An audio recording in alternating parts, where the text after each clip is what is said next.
This is the Reluctant Leader podcast, the podcast designed to help you step out of the shadows and become an inspirational leader.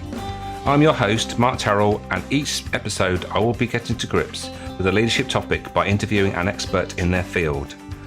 I'll be picking their brains for those golden nuggets that will help you be the best you can be.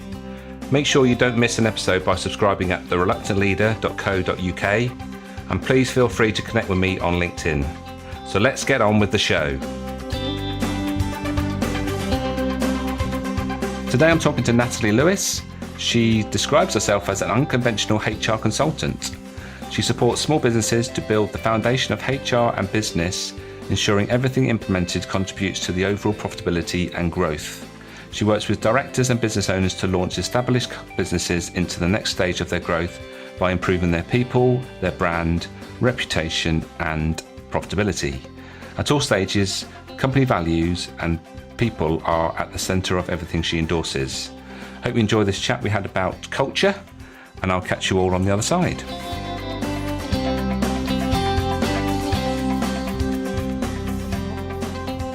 Natalie, welcome to the Reluctant Leader podcast. Hello, good morning. I think the first thing I should say is actually we've never actually met in person. It's funny how the world works these days. I think we were part of a networking group, and then for one reason or another we connected on LinkedIn, and then I saw what you post, which are always very interesting, and the reason why I asked you to come on and talk about culture, because I think a lot of the things you post about is about culture. But before we get into all that, the first thing I'd like to know, I'm sure everybody else listening would like to know, is why do you do what you do, and what was the pivotal moment that took you down this path? Interesting question. Hi, yes, Mark. Okay, so I have always worked in HR. I actually did a degree in animal behaviour, and I have to say that there's many comparisons that I can draw between animal behaviour and working in different businesses. It always makes me laugh how much I learnt about business and humans from that degree. I'm doing what I do now, as in running dynamic HR services, because I've always had a passion for business. I've had a passion for people. I've loved sort of business strategy and getting involved in that. But the reason why I'm actually working for myself is quite pertinent to this podcast about culture. I've worked in various different cultures throughout my life, or my business life, and I've found that actually most of those cultures didn't suit me, or I didn't suit them one way or another, and I found them far too restrictive. I had a really poor experience just before setting up my own business, which really kind of pushed me into becoming self-employed. I worked in a culture of blame and micromanagement, and I think a lot of people can resonate with that. And that culture really severely affected my mental health. I was having, to the extent that I was having regular anxiety attacks, and I just hated where I worked. Simple as that. So I actually left there and went to, or was looking to go to a new job. I'd set that up. But in the between sort of finishing at one place and going to that, I actually realised that, I don't think I could ever put my mental health into the hands of another person. So that would mean that I'd have to be my own boss. And so I set up Dynamic HR Services. So that's where I've got to.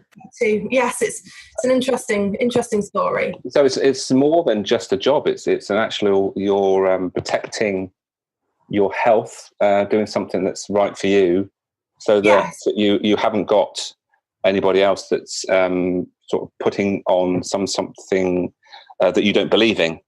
So that's really important to you. Something that you're doing something that you believe in and that you're making a difference.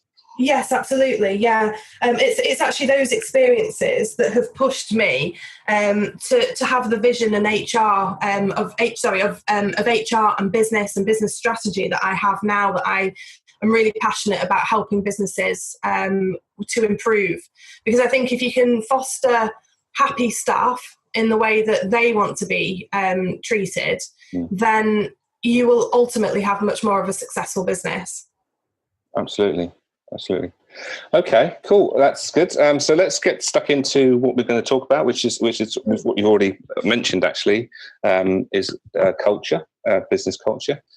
So what would you say is a good culture? How do you define a good culture within a business? That's a really interesting one, and something probably that I can't exactly answer in a sense, because a good culture is one that fosters happy employees. Now, everyone's different, and everyone's motivated by different things. So a culture is going to be defined really by the leader. So the leader of the business is who defines the culture in the way that they behave, the things that they set up around them, the processes, the rules, all of those different things. And then I suppose that really what I would say is that the important part is getting employing staff who actually fit with that culture. I personally think that a good culture, certainly for a good culture for me, if I was back being employed by someone, would be a culture of autonomy, an outcome-based culture whereby, you can work when and how you want, but you reach outcomes. Now, that's quite a new sort of culture that we're seeing coming into various different businesses. Google is rather like that. There's a company called People, who develop people HR software. They're an interesting company. There's also a company called Zappos, and they all have that sort of culture. And I think I've seen a big trend heading towards that type of business and different culture. Mm-hmm. So again, it's sort of, just to sort of reiterate, it's based on autonomy, and whereby employees are responsible for themselves and other people around them, rather than that sort of management structure where, a manager gives a task, says go away, come back, and go away, do that and come back to me. And it's very much driven by outcomes. So I think that's definitely a trend, and that personally would work for me. A good culture, I suppose, really is one where employees are at the centre of things, where they're listened to, and really where they're taken care of. I've always said that staff are your greatest asset, but they're also your biggest risk, so you've got to get it right. Yeah, and I think what's interesting, as we're talking on this podcast about leadership and how we can help those that maybe are in a leadership position, how they can be more effective. Yes. So bearing that in mind, how could somebody in a leadership position, do you think, start to think about what their culture is, firstly, and then whether it fits in, I guess, with what they want the business to achieve? I think that's the important thing, isn't it? Yeah, absolutely. Okay, so whether we're talking, I'm assuming your listeners sort of range from a one-man band to people who actually have teams and manage staff. So whether you're a one-man band or a team of people, everybody's business, whether they're one person or multiple, has a culture at this moment in time. Whether it's the correct culture for them is a different matter.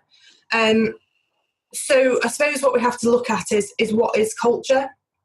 Culture is one of those funny etherical sort of things that is difficult to define, but it's ultimately the environment which people work in. The energy that a leader puts out there. It's the rules, the processes. All of those different things come together and fit to create a culture. It's the behaviours that are seen within that business. So it's generally you as a business owner or a leader who consciously, and sometimes more often, I suppose, unconsciously, dictates the company culture. And it may often come from, cultures that perhaps they've worked in as they, as they've worked at that sort of career ladder. It's the identity of a leader expressed through the organisation. So I suppose in order sort of to decide what your culture is going to be, I always I speak to my clients and say, right, well, what makes you unique? What do other people say about you consistently? What do you know that others don't? All of these things can be used to sort of define a culture. How do you do things differently? Who are you? Who are you not? And what do you stand for and against? And those sort of things, if you sit down and have a think about those, the types of words that come out of that exercise will start to define the culture of your business, or how, the culture that you perhaps want to foster. Okay, it gives you an indication of who you are. And then going forward with the leadership side of things, it's about defining your values and then making sure that you actually follow through and live those values. And that can be quite difficult, especially when you've got a large team who may have different values as well to you.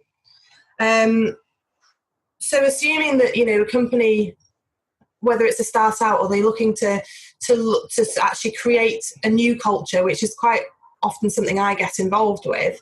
I think it's, I've lost my train of thought. No, I get what you're saying, and I can relate to that, because when my background is a family retail business, and I went through the ranks and I ended up as leading that business. Now, I think I did a reasonable job, but I didn't really think about it in these terms. I didn't really know what my values were, but obviously I had them. I had values. It's not that we just, just suddenly got to make up some sort of values. We just got to dig deep and find out what those values are. And they don't have to be actually complicated. Some of these values are basic human traits that are important to us. And if they're violated, then that's when we, and sometimes you just got to check in with yourself. So if that happened, how would you feel? And I think a lot of people think, well, how do I get to this point where my values, and then I've got to take into account values of all the staff and all those sort of things. But I think if you get a core set of values that everybody buys into, that's when everyone actually gels and actually understands, well, this is what we're about. I was working with a client not so long ago, and I said, look, what's acceptable and what isn't? And then that conversation is very interesting, because people, have their own little bits and pieces to say. But at the end of it, you say, well, actually, what's come out of there is this is important to you, this is important to you, and this is important to you. And everyone said, yeah, that is important to us. So you're absolutely right. And it's about having that vision, isn't it? Having a vision of what is acceptable and what the culture is all about. What is it? What do we want to achieve here? Yeah. You've hit on something very important there. I think it's funny, over the years that I've worked in HR, society's definitely changed. And this is something I'm really passionate about, because society I'd say is changing. It's also, I would say, it's got to a point where it has changed. People have got access to so much more these days, and they know exactly what's going on in the world around them. And what people want from their jobs is certainly changing. Employees want interesting work that makes a difference and, as you say, aligns with their personal sense of purpose and their values. They want leaders who care about them as an individual, more importantly than just as a number. And they want the opportunity to grow and to learn within their roles. The youngest of our generation they're a bit of an enigma, and you probably lots of people have been talking about this. But actually, do you know what? All they want is experiences, and they want to be inspired. So they're not actually that more complicated than any other generation. Mm-hmm. I think in terms of the sort of, as I see the future of business, I think there's certain certainly research is definitely showing that what people want is sharing a sense of purpose. So that vision, as you say, working towards a shared vision. Mm-hmm. And that's really important. Sharing similar values, as again you said. And I think that's probably, I would say, is actually key to an organisation. Mm-hmm. Employees, everybody that you take on in your organisation should have very similar values. Mm-hmm. People want to be stretched and challenged in a role, but not to the point of stress. They want to be able to learn new skills and have new experiences. Autonomy and working to outcomes, as I said before, is really key these days, and more and more research is showing that that's what employees want. And then even better is that people want to receive regular feedback. Now that can be quite difficult, I think, for some leaders to give that and to provide that. But that's definitely something that's being demanded by the workforce. I think that is essential, I think, isn't it? One of the things that I see is that I think we're all guilty of it. We don't give enough. We don't catch people doing things right enough. Correct. But we're great at finding faults and seeing when things are wrong. Yes. And focusing on that. I mean, it happens in all walks of life, whether it's family or we are good at picking up things that are wrong, but actually when things are right, we're not very good at that, are we? Yeah, absolutely. And I think that's the last thing on my list there was being thanked. People actually being rewarded and recognised for what they do. And as you say, catching people doing performing the good behaviours rather than, some of the things that might irritate you as a leader. And the more you focus on those good behaviours, the less the bad behaviours become. But I think, it's things are changing. I think even the way that we treat and motivate people is changing. And all of these things they're all connected to culture. Because if you can have a culture of, as you say, sort of a culture that last culture that I had was a blame culture. And it was one of micromanagement, because the leader of the business had no trust in their employees. So, and it wasn't down to the many, it was down to one or two people and bad experiences that then marred it for the rest of the people in the business, which is sad. Yeah, and the important point there is, I think, is actually being consistent, isn't it? Yes, consistent. Just because one employee is behaving in a particular way which isn't to your liking, you've got to be consistent in the way that you handle that, and not to bring personality into it, isn't it? I think that's quite a skill. I know in the past with my challenges with employees that were testing me, to put it bluntly, is quite a skill to actually rise above it, and actually, rather than actually go down the route of this is a personality thing. It's actually just about attitudes and behaviours, which that's what it comes down to, isn't it? It's the attitude and the behaviour that you've got to instill the right attitude and the right behaviour. Absolutely. I mean, so a lot of the work that I do at the moment is going into businesses where the workplace culture has turned toxic. So, there's sort of poor behaviours being shown, poor productivity, poor performance from the sort of, I would say, the minority more than the majority, but sometimes it's sort of more 50-50. Mm-hmm. And then what you see is high absence. Poor productivity, high absence, and those really affect the bottom line. And what I do is go in and identify a number of things. I start off by identifying what culture the business leader, it's normally a director of the business, wants to create. So we sit down and we look at that, and we discuss, well, do you want more of a corporate culture? Do you want an autonomous culture, more flat level? What is it, or something in between? What is it that you want? Mm-hmm. What are the company values? And obviously, as we've discussed before, those values often stem from their own personal values and what they want to create, which is absolutely fine. And then we identify the people in the business, and who fits that sort of new culture and new values that they want to foster. And often, I have to say that sometimes we have to go in and we have to remove the wrong people, because it's not just wrong for them, but it's also wrong for the business. Mm-hmm. And if somebody is behaving poorly, it's often because they're unhappy. No staff or no staff member who is feeling like they're not respected or don't fit into the workplace is going to push themselves to come in. Perhaps if they've got a bit of a sniffle or whatever, they're just going to take that day off and think, well, sod it, I'm just going to sit here and claim sickness or whatever it might be. So I think it's really important work to do is to sit down and define your culture, is actually to label the culture as it is now, and then decide whether that's something that you're happy with, that culture is correct for you and your business, or if you want to set your sights on a new culture. Yeah. And I guess what's sprung to mind there is actually you've got to be quite brave, haven't you?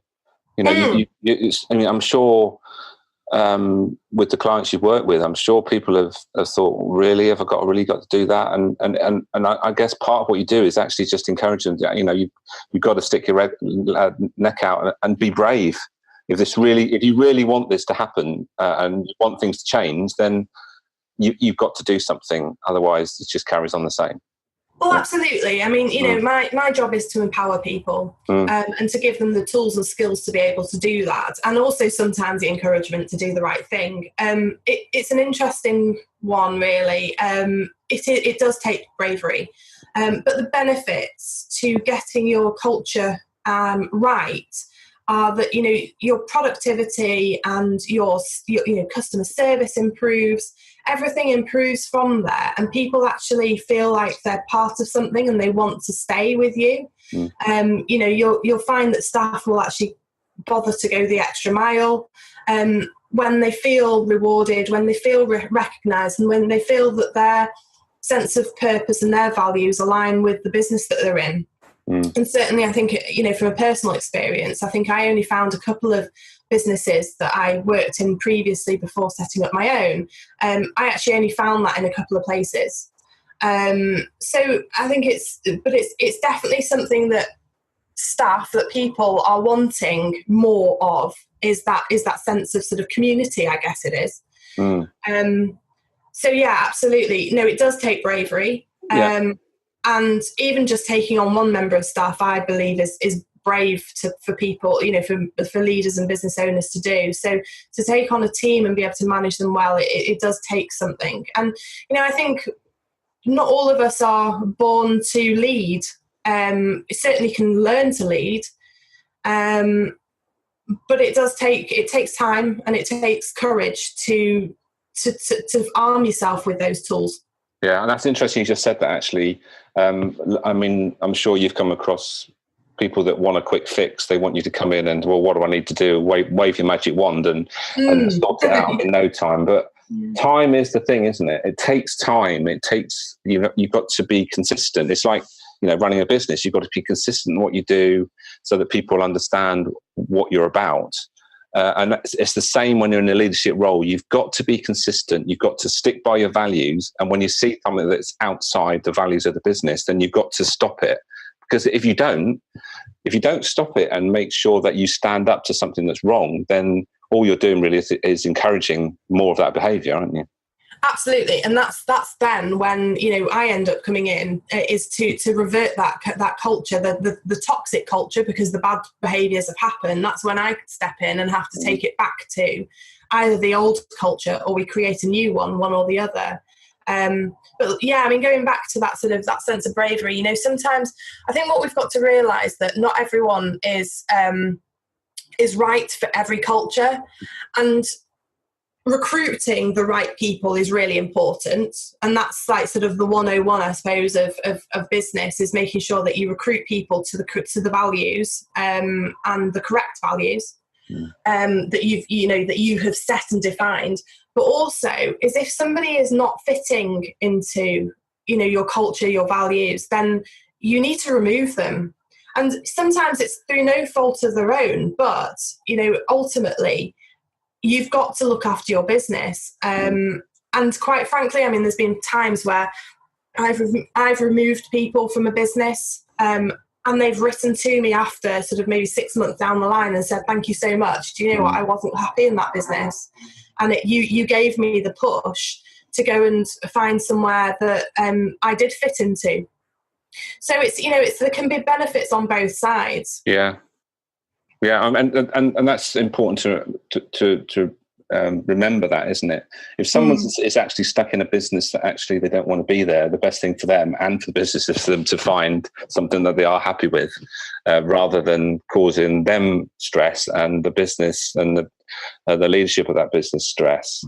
But what I think what would be useful now is to actually give some examples of what you've come across as really good culture, how people have done that, so that maybe we can inspire people as to the right way to go about creating a good culture. And I know that's not easy because not every culture is different. But is there some sort of fundamentals that you always work to, that you encourage business leaders to work with? Yeah, as I say, it's kind of difficult to define because each culture is different, and obviously a different culture will attract different personalities. Mm-hmm. The cultures that work best are well-defined cultures, where a vision and a purpose is very well-defined and everyone is driving towards that same purpose. The values are simple, and probably not a huge number of them, sort of say maybe 4 or 5 values is about right. But those values are actually not just sat there on the wall or on a mug or on a coaster or wherever you want to put them, toilet doors or whatever. That they're actually lived, those, and that people actually use those values to make decisions within the business. So I always say to staff that if they're on their own and they've got to make a decision, and they've got no one else to ask about it, I always say to them, go to the business values, and if that decision or the outcome that you're trying to get to ticks all of the values, then crack on and do it. I think also where leaders are, again, they live and eat those values. It's about living your values. I think certainly for the sort of future of business, the best cultures that I have found, or the sort of most successful cultures that I have found, that I've worked with, have the sense of purpose, of course, the values as well, but also are moving towards what people want. So the future of sort of HR and business, which is a lot more autonomy, a lot more flexibility, and the choice to be able to do their jobs in the way that they feel fit. So that can feel quite scary to leaders, I think, because you always have a defined way that you think something should be done. And, you can say it's quite easy to staff is to say, do this task and do it this way. But actually it might not be the best way, and it might not be best for that member of staff to do it in that way. So I think having a lot more autonomy and freedom to actually complete tasks or, as I say, work to outcomes in the way that they think is best, is also a really good culture to foster. At the end of the day, as a leader, as a director of a business, you bring staff in to do the things or the tasks, the work that you can't do or you don't have time to do. You've got to trust them. Making sure that your recruitment process is ultimately the right thing. The recruitment process picks up the right people with the right skills is really important. So if you're going to bring in an expert, let's say you take on a marketing expert or a salesperson, or it could be anyone really, you've got to trust them to be able to use their skills and experience. And I think that's where a lot of businesses go wrong, is that they then put restrictions on those people and tell them that they have to do a task in a certain way. Yeah, one of the things that I've noticed is actually, and it's a skill that a lot of people aren't taught, is actually the explicitness. Being explicit, actually, what you want, Yes. and using the right language. Yes. I think we're all guilty of being a bit woolly and a bit like assuming, but having a clear idea of what it is you want and actually expressing that explicitly is one of the key skills I see. Is to make sure that people know exactly what the outcome is, what the outcome is wanted or needed, and so there's no ambiguity. So you know whether we got to go to, and if you want autonomous to be autonomous, then that's where we got to take. That's where we want to take the business, and how you do it is up to you. That's bringing in that autonomy, isn't it? Yeah, absolutely, and I think that's really important. But also, I think the interesting thing is that a business that has a very clearly defined purpose, clearly defined values, and has a good business plan. And a shared business plan as well, so that where all employees understand what they're working towards and what outcomes they're working towards. So whether it's be financial or a certain level of customer service, or whatever it might be, that makes life much easier when you're then providing staff with if you want to be able to allow your staff to be autonomous, they've got to understand what they're working towards. And that's the crucial thing, setting out in the first instance to have a clear vision so everyone's bought into that, and then have the values attached to that. Yes, absolutely. Yeah. Great stuff. Okay. I think it's probably time to think about sort of summing up a bit and how let's think about how we can sort of sum up what we've been talking about. I'll let you think about 3 top tips in a minute, but okay. Let's think about what you've seen gone wrong, what you see goes right, and sort of a little bit of a sum up here of what people can really think about when it comes to instilling that culture within their business. When maybe where you become a leader in the business, where I seem to come across people that have started the business and got to a place where they're spending most of their time leading their team, which is not what they obviously set out to do. So with that in mind, how do you instill that? How do you instill that culture, which firstly you've got to articulate, and then secondly you've got to live by? Interesting question. Okay. I would say that anyone who's either got a business at the moment or has moved into a place of leadership, I think they've got to be very clear on the culture that they want to foster within their business. Keeping in mind the people that they've got around them. Define their purpose. Define what it is they want to achieve in that business. So whether it's financial or whatever it is, so that will be guided by the business plan, assuming there is one. But if there isn't one, then get one together. It doesn't have to be a big, business plan. It can just be something I use as a business canvas. But it's essentially it gives people a focus. Define your values, and then bring. I say it's easy. It's easy to talk about it, to bring people on board with those values. But if people already have similar values, then it's not a difficult one to do. Consider who, if anyone, doesn't fit that culture and values that you want to define, and then have a discussion with a professional, an HR professional, about how do you either remove them or perhaps bring them on board. Which can be difficult to do, but or find something more suitable. Maybe it's or find something more suitable for them. Absolutely, there might be another area of the business that suits them better. Because let's not forget that most businesses, if they're big enough, will have a culture, but also each department may have a slightly different culture. So absolutely, yes.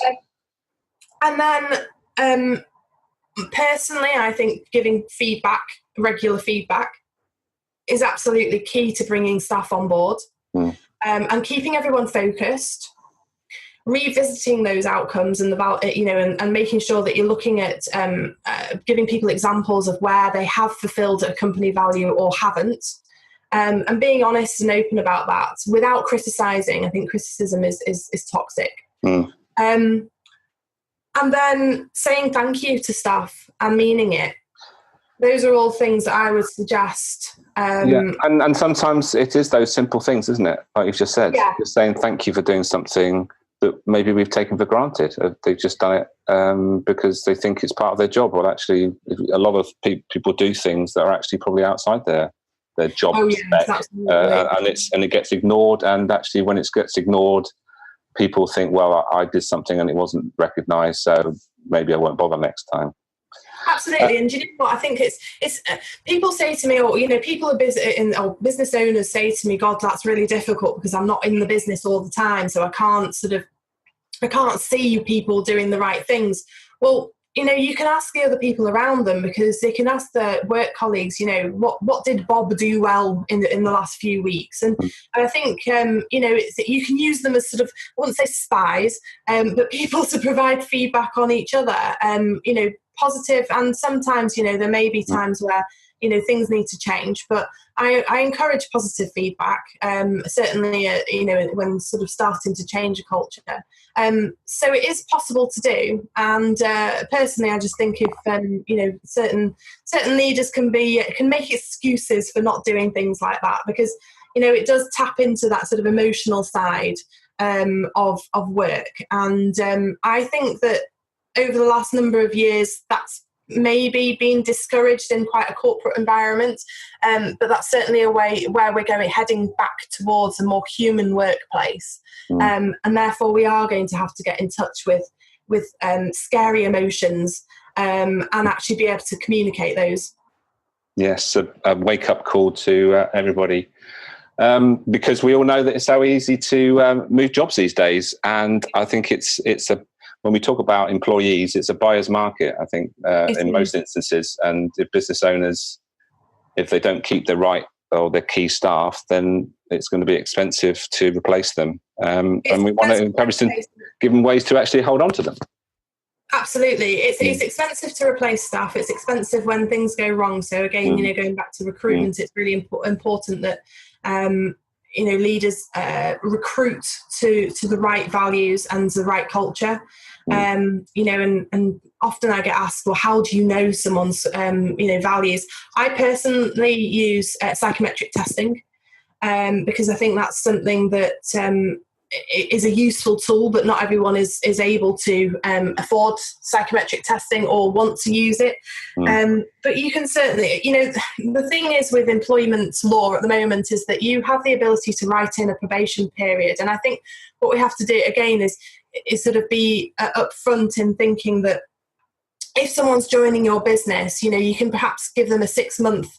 I think a 6-month probation period is long enough to get to know someone and make sure that they actually really do fit that, the culture and the values, and monitor those people throughout that, so that you can actually say definitively that, yes, they fit or no, they don't. But yeah, there's lots of different things, but recruitment's key. Removing the wrong people at the right time is also key, but doing it in a way that, is minimizing risk.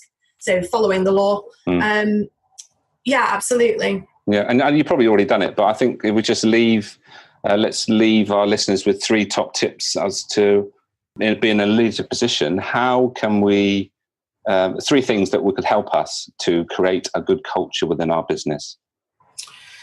Okay. I'm going to be unconventional and I'm going to go for 6 things. Sorry. Okay, fair enough. Define the culture that you want in your business. Set a vision for your staff. Underpin those with your company values. Review who, if anyone, doesn't fit those culture and values, and take action. Provide your staff with outcomes rather than, here's a task, go away and do it. provide them with regular feedback and more autonomy, and say thank you to them. Brilliant. Very comprehensive. And I think if everybody, hopefully they didn't, but if they fast forward to the end of this, then they would have got all we talked about in a snapshot, which is brilliant. I hope so. So thank you, Natalie, for your time today. I've really enjoyed it, and hopefully we can catch up again soon. Thank you. You're very welcome. Yes, I do hope so too. And thank you to everyone who's listening.